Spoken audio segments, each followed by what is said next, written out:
ഞാൻ പോലും മനസ്സിലാക്കാതിരുന്നൊരു കഴിവ് എനിക്കുണ്ടായിരുന്നു എന്നുള്ളത് ഇപ്പോഴാണ് എനിക്ക് മനസ്സിലായത്.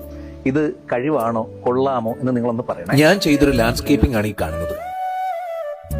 ഈ പ്രോപ്പർട്ടി ആദ്യമായിട്ട് കാണുമ്പോൾ പ്രത്യേകിച്ച് ഒന്നും ചെയ്യാൻ കഴിയുമായിരുന്നതായിട്ട് തോന്നിയില്ല.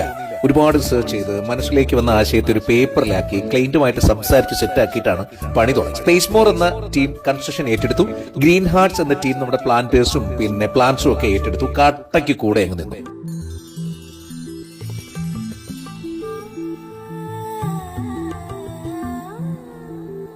തിരുവനന്തപുരം നഗരത്തിന് ഒത്ത മധ്യത്തില് പട്ടത്ത് വളരെ ശാന്തമായൊരു സമാധാനം നിറഞ്ഞ ഭൂമിക സൃഷ്ടിക്കലായിരുന്നു ഏറ്റവും ആദ്യത്തെ ചലഞ്ച്. ഒന്നാമത് എന്റേതായ തിരക്കുണ്ട്.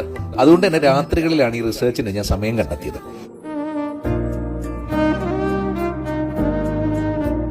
ഓൺലൈനായിട്ട് മേടിച്ചവയാണ് ഡെക്കറേഷൻസിൽ പലതും. കൽവിളക്ക് പോലെ പലതും പലയിടങ്ങളിൽ നേരിട്ട് പോയി മേടിച്ചു. ഒരുപാട് അലയേണ്ടി വന്നിട്ടുണ്ട്.